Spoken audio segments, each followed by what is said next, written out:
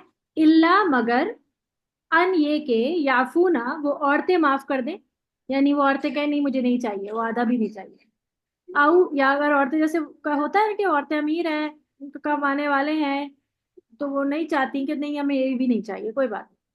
او یا یعفوا, وہ معاف کر دے, الذی, وہ جو بیدہ, ہاتھ میں ہے, جس کے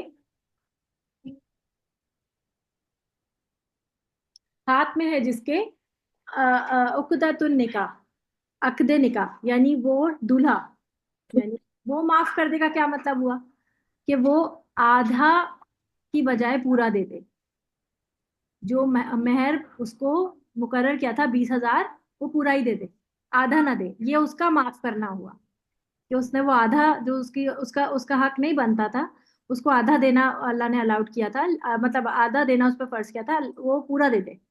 یہ اس کا معاف کرنا. اور اللہ نے کیا کہا آگے, وَأَن تَعْفُوا, اور اگر تم معاف کر دو, اقربو, تو یہ زیادہ قریب ہے, للتقویٰ, تقویٰ کے لیے. اور یہ تعفو کس کو کہا اللہ نے؟ مردوں کو, کہ تم پورا ہی دے دو. حق تو یہ ہے کہ تم انہیں آدھا دو, فرض ہو گیا ہے, تو فرض یہ ہے کہ تم آدھا دو, لیکن اگر تم پورا دے دو تو یہ تقویٰ کے زیادہ قریب.